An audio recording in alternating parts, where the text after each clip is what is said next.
Hello dear students. तो आज हम लोग स्टार्ट करने वाले हैं इलेक्ट्रोस्टैटिक का फोर्थ पार्ट। देखिए अभी तक हम लोगों ने इलेक्ट्रोस्टैटिक के 3 पार्ट कंप्लीट कर लिए हैं, जिसमें हम लोगों ने कूलाम्स लॉ तक कंप्लीट कर लिया है अपना सिलेबस। ठीक है, तो आज हमको देखना है कूलाम्स लॉ को वेक्टर फॉर्म क्या होता है, यानी vector form of coulombs law के बारे में स्टडी करें। देखिए कूलाम्स लॉ एक बेसिक फॉर्मूला है जो कि आपको लास्ट क्लास में बताया गया था, जो कि हमारा डेली 8:30 बजे शाम को लाइव होता है। ठीक है, तो उसमें आपको कूलाम्स लॉ क्या बताया गया था, F = 1/4πε0 Q1 Q2 upon R²। ये सब कुछ बताया जा चुका है। अब आज हम लोगों को देखना है कूलाम्स लॉ का वेक्टर फॉर्म। तो स्टार्ट करते हैं हेडिंग के साथ। तो हेडिंग हमारी क्या हो जाएगी, vector form of coulombs law. Vector form of coulombs law, ये आज का हमारा टॉपिक है, vector form of coulombs law. ठीक है, तो vector form of coulombs law जानने से पहले हल्का फुल्का सा एक लास्ट क्लास का, कल की क्लास का थोड़ा समरी बता देते हैं कि अगर हमारे पास 2 पॉइंट स्टैटिक चार्जेस हैं, मैंने आपको बताया था कि ये दोनों चार्जेस कैसे होने चाहिए, पॉइंट चार्जेस होने चाहिए, और कैसे होने चाहिए, स्टैटिक चार्जेस होने चाहिए, यानी ये चार्ज मूव ना करें और बहुत स्मॉल चार्ज हो। ठीक है ना, तो यहाँ पे जो Q1 Q2 चार्ज है, इनके बीच की डिस्टेंस को हम लोग R लेते हैं, Q1 Q2 के बीच की डिस्टेंस को R लेते हैं। तो इनके बीच में जो लगने वाला इलेक्ट्रिक फोर्स होता है, उसका फॉर्मूला हम लोग क्या लिखते हैं, 1/4πε0 Q1 Q2 अपॉन R²। ये होता है हमारा कूलाम्स लॉ का फॉर्मूला। ठीक है ना, इसमें ये 1/4πε0 की वैल्यू क्या होती है, 9 × 10⁹ 1/4πε0 की वैल्यू क्या होती है, 9 × 10⁹ ये होती है ना, और यूनिट होता है इसका न्यूटन मीटर स्क्वायर पर कूलाम स्क्वायर। कल आपको बताया गया था कि यूनिट है, हम इसी फॉर्मूले से फाइंड कर लेते हैं यूनिट। ठीक है, तो आज हमको देखना है कि इसका हम वेक्टर फॉर्म क्या लिख सकते हैं। तो वेक्टर फॉर्म देखो आप कैसे लिखेंगे, सुनो। अगर हमको यहां पे लिखना है वेक्टर फॉर्म, तो F12 वेक्टर का क्या मतलब होगा वो सुने आप गौर से। F12 का मतलब होता है फोर्स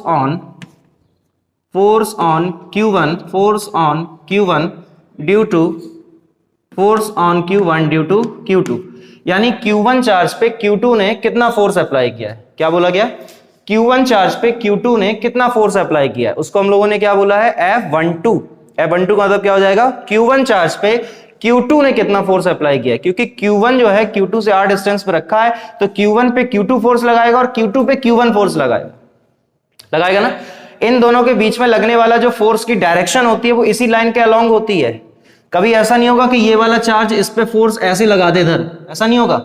ये वाला चार्ज इस पे फोर्स लगाएगा तो या तो अंदर की तरफ लगाएगा या फिर बाहर की तरफ लगाएगा। ठीक है, ये वाला चार्ज इस पे अगर फोर्स लगाएगा तो या तो बाहर की तरफ लगाएगा या फिर अंदर की तरफ लगाएगा। यानी जो दो चार्जेस के बीच में फोर्स लगता है वो उन दोनों चार्जेस को मिलाने वाली जो लाइन होती है उसी के अलोंग होता है। अट्रैक्शन होगा तो एक दूसरे की तरफ लगेगा, रिपल्शन होगा तो एक दूसरे से दूर की तरफ लगेगा। ठीक है, तो F12 का मतलब हो गया force on Q1 due to Q2। इसको हम क्या लिख सकते हैं, 1/4πε0 Q1 Q2 upon R² into R cap. अब ये R कैप का मतलब क्या है, यूनिट वेक्टर है। R कैप तो आप लोग क्लास 11th में पढ़ते हैं ना, A cap is equal to vector A upon magnitude of vector A। Magnitude को आप ऐसे शो कर सकते हैं, या फिर अगर मैग्नीट्यूड आप लिखना चाहें तो आप सिर्फ A भी लिख सकते हैं। ठीक है, तो ये A कैप यानी यूनिट वेक्टर का फॉर्मूला होता है। यहाँ पे A कैप क्या है, यूनिट वेक्टर है। ये क्या होता है, यूनिट वेक्टर होता है। क्या होता है, यूनिट वेक्टर होता है। ठीक है, तो बिल्कुल ऐसे ही यहाँ पे भी होगा। F12 vector is equal to लिख सकते हैं 1/4πε0 Q1 Q2 upon R² into R cap. R cap का मतलब क्या हो जाएगा, डायरेक्शन शो करेगा। भाई वेक्टर फॉर्म लिख रहे हैं तो फोर्स की कोई ना कोई डायरेक्शन तो होगी। फोर्स जो है वेक्टर क्वांटिटी होता है, तो उसकी कोई ना कोई एक स्पेसिफिक डायरेक्शन भी होगी। ठीक है, अब अगर हम लोगों ने यहाँ पे 1 2 लिखा है तो यहाँ पे हम लोग क्या लिखते हैं, 2 1। यहाँ पे भी हम लोग क्या लिखते हैं, 2 1। इसका क्या लॉजिक है, ये उल्टा क्यों हो गया, सुनो। F12 का मतलब होता है force on Q1 due to Q2। हम Q1 पे फोर्स निकाल रहे हैं Q2 की वजह से, हम Q1 पे फोर्स निकाल रहे हैं Q2 की वजह से, तो हमें यह देखना पड़ेगा कि Q2 चार्ज Q1 से कितनी दूर रखा है। ऐसे देखेंगे, हमें फोर्स निकालना है Q1 पे किसकी वजह से, Q2 की वजह से। हमें फोर्स निकालना है Q1 पे Q2 की वजह से, तो हम इसमें यह चेक करेंगे कि Q2 चार्ज Q1 से कितनी डिस्टेंस पे रखा है। तो इसीलिए हम लोगों ने यहाँ पे उल्टा रखा है। हम डिस्टेंस निकालेंगे Q2 की, कहां से? Q1 से, इसीलिए R21 लिखा है। Distance of Q2 from Q1, distance of Q2 from Q1, इसका मतलब क्या है? Distance of Q2 from Q1, distance of Q2 from Q1। तो आप लोग समझ रहे हो ना, F12 is equal to 1/4 pi epsilon naught Q1 Q2 upon R21 square into R21 cap. और R21 कैप को हम क्या लिख सकते हैं? यहां से R21 vector upon magnitude of R21 लिख सकते हैं। तो हमारे पास क्या आ जाएगा?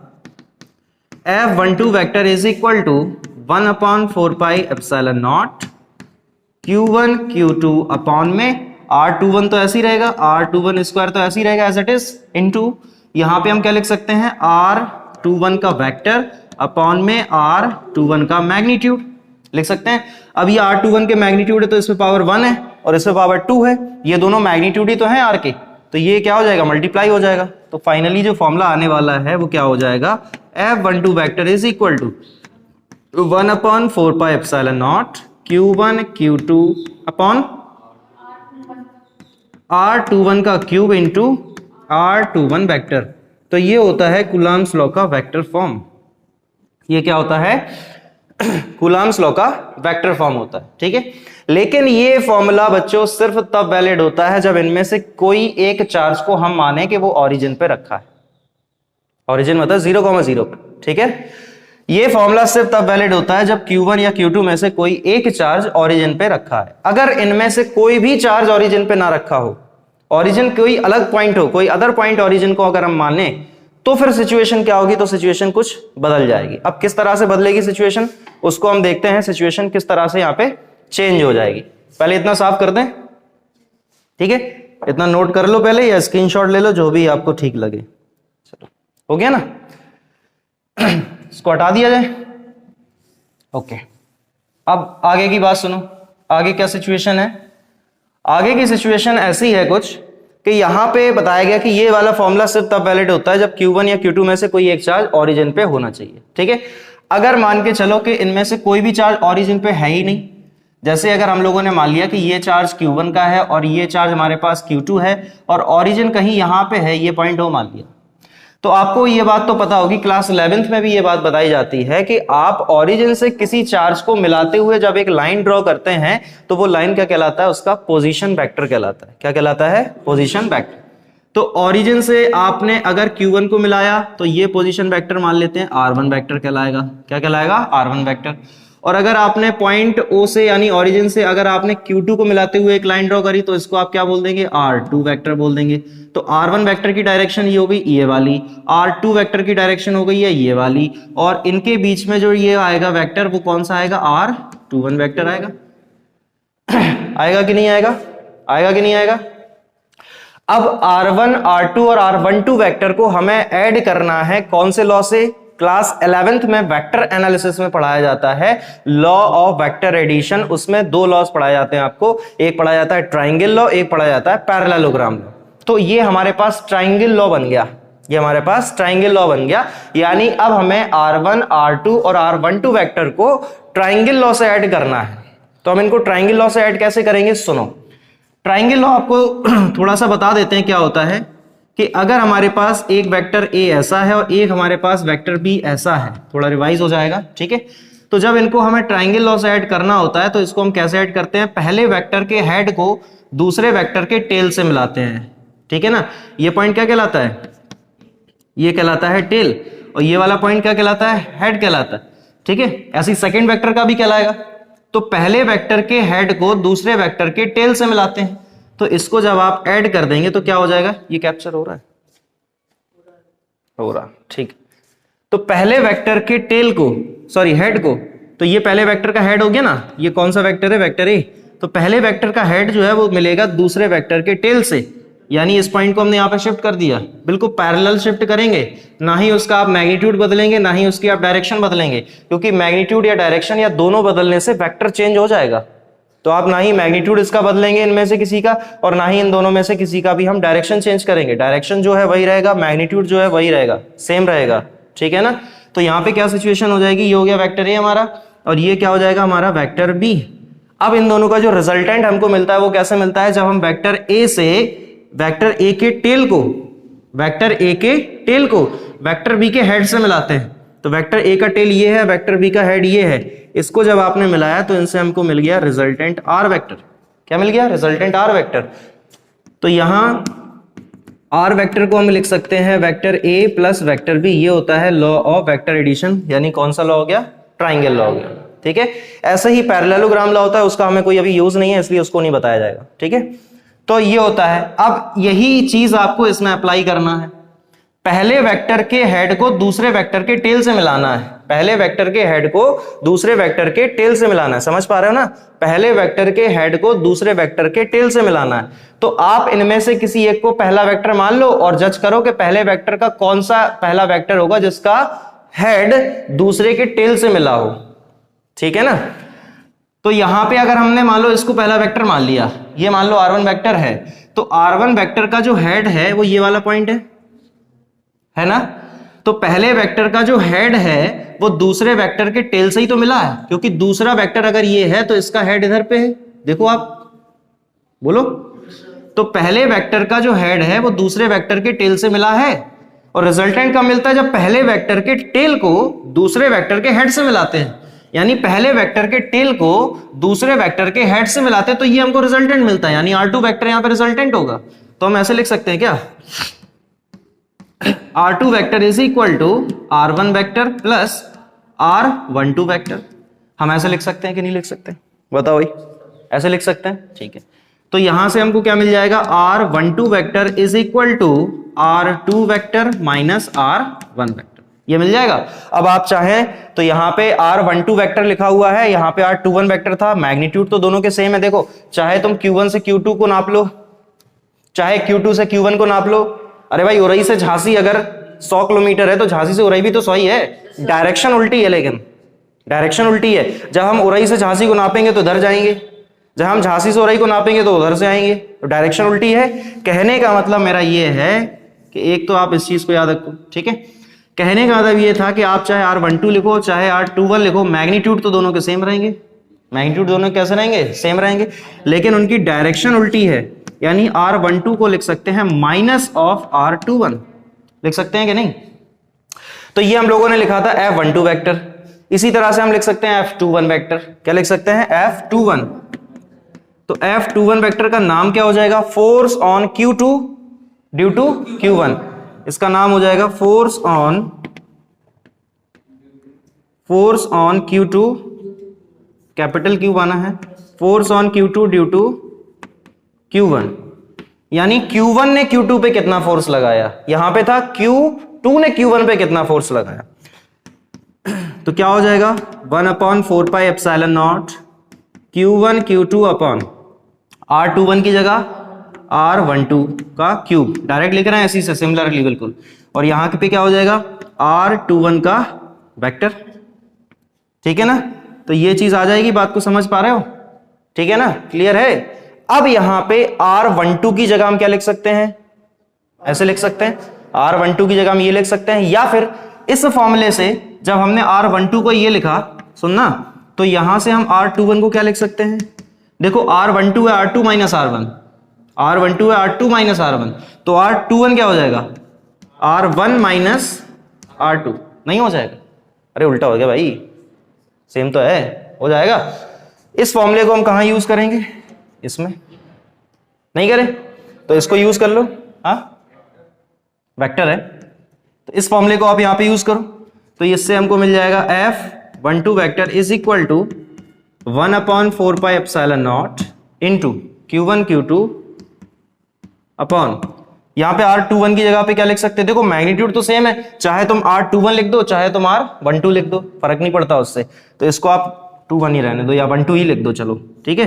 तो R12 का क्यूब इनटू, अब इसकी जगह पे आप क्या लिख सकते हैं, R21 की जगह R1 माइनस R2 का वेक्टर, ठीक है ना, R1 माइनस R2 का वेक्टर।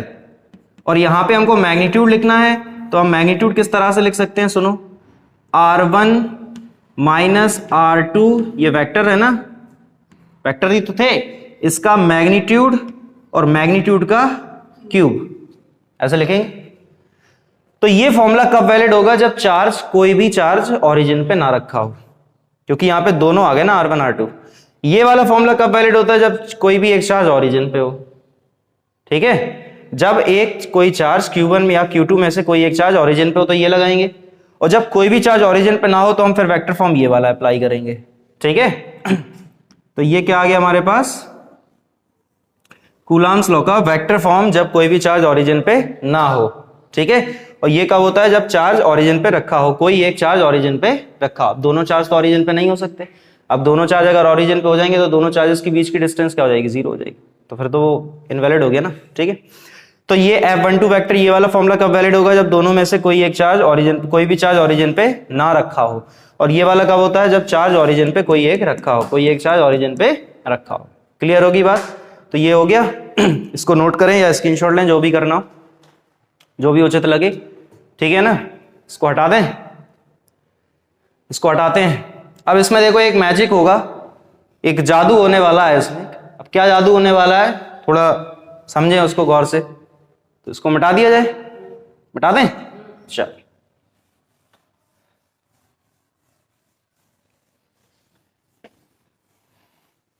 ठीक है, अब सुनो बहुत गौर से बात। देखो हम लोगों ने फॉर्मूला जो फाइंड किया, फॉर्मूला हम लोगों ने फाइंड किया है F12 वेक्टर। F12 वेक्टर हमारे पास क्या आया? 1/4 pi epsilon naught Q1 Q2 upon R21 का क्यूब, R21 का क्यूब इंटू R21 का वेक्टर। यही तो आया है फॉर्मूला। इसको आप मान लें फर्स्ट इक्वेशन। ये फॉर्मूला कब वैलिड होता है? जब कोई एक चार्ज ओरिजिन पे रखा हो, ठीक है। तो ये आ गया। इसी तरह से F21 हम लोगों ने फाइंड किया था, F21 हम लोगों ने फाइंड किया था 1/4 pi epsilon naught Q1 Q2 upon R21 की जगह पे R12 का क्यूब इंटू R12 का वेक्टर। इसको आप मान लें सेकेंड इक्वेशन, मान सकते हो ना। अब इन दोनों चीजों को आपको इस इक्वेशन में रखना है। आप चाहे तो सेकंड इक्वेशन में रख दो, चाहे तो फर्स्ट इक्वेशन में रख दो, कोई फर्क नहीं पड़ता, ठीक है ना। तो हमारे पास यहाँ पे R12 वेक्टर है, तो हम इसको सेकंड इक्वेशन में यूज करे ले रहे हैं, कर दो। तो हमको क्या मिलने वाला है? F21 vector. देखो मैजिक होने वाला है, सुनना बहुत गौर से। F21 vector is equal to 1/4 pi epsilon naught Q1 Q2 upon R12 को हम क्या लिख सकते हैं? मैग्नीट्यूड R21 लिख सकते, मैग्नीट्यूड की बात हो रही है, तो ये हो जाएगा R21 का क्यूब इंटू R12 वेक्टर को आप क्या लिख सकते हैं? माइनस, यहां पे माइनस लगा दें, और R21 का वेक्टर नहीं लिख सकते हैं? अरे भाई ये माइनस बाहर आ गया, माइनस बाहर आ गया कि नहीं? ये हो गई इक्वेशन नंबर थर्ड। अब आप इक्वेशन फर्स्ट और थर्ड को देखो, देखो बिल्कुल सेम है, देख लो, है सेम, माइनस ही तो है एक्स्ट्रा, बाकी तो सबको सेम है। तो इसका मतलब है F21 vector is equal to minus, और ये चीज क्या है? ये चीज क्या है? F12 है, यानी F12 वेक्टर। तो ये क्या मिल गया हमको? ये कुछ नया मिला, ये पता क्या मिल गया? वेरी गुड, ये मिला हमको न्यूटन्स थर्ड लॉ। ये हमको मिल गया न्यूटन्स थर्ड लॉ। क्या मिल गया? Newton's third law. Newton third law क्या कहता है? Every action has its equal and opposite reaction. अगर एक ऑब्जेक्ट पे फोर्स लगा है इधर, तो दूसरी ऑब्जेक्ट पे फोर्स लगेगा इधर। दोनों की डायरेक्शन ऑपोजिट होती है, लेकिन दोनों के मैग्नीट्यूड कैसे होते हैं? सेम होते हैं। तो यहां पे ऑब्जेक्ट की जगह पे क्या है? हमारे पास चार्जेस हैं। अगर Q2 ने Q1 पे फोर्स इधर लगाया, अगर Q2 ने Q1 पे फोर्स इधर लगाया, तो Q1 Q2 पे फोर्स इधर लगाएगा डेफिनेटली। ये बात बिल्कुल श्योर है, क्योंकि माइनस है ना, ऑपोजिट डायरेक्शन में फोर्स लगेगा, लेकिन मैग्नीट्यूड सेम होगा। जितना फोर्स Q2 Q1 पे लगाएगा, उतना ही फोर्स Q1 Q2 पे लगाएगा। अगर Q2 ने Q1 पे 5 न्यूटन का फोर्स लगाया, तो Q1 भी Q2 पे 5 न्यूटन का ही फोर्स लगाएगा, बस डायरेक्शन क्या होगी? ऑपोजिट होगी। अगर Q2 ने Q1 पे फोर्स इधर लगाया होता, तो Q1 ने Q2 पे फोर्स इधर लगाया होगा, डायरेक्शन ऑपोजिट होगी। क्लियर है? समझ रहे हो ना? क्लियर है भाई सबको?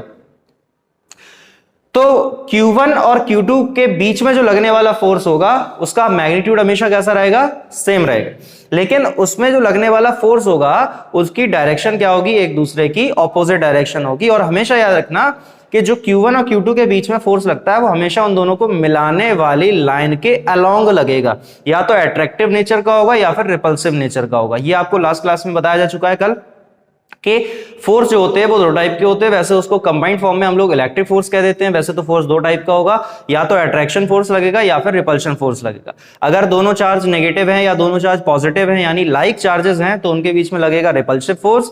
और अगर दोनों में से कोई एक चार्ज नेगेटिव है और एक चार्ज कोई पॉजिटिव है तो उनके बीच में लगेगा अट्रैक्शन फोर्स। ठीक है ना। फोर्स जो लगता है दोनों चार्जेस को मिलाने वाली लाइन के अलोंग लगेगा। इसको लिख देते हैं, the electric force the electric force between both charges is along the direction is along the line joining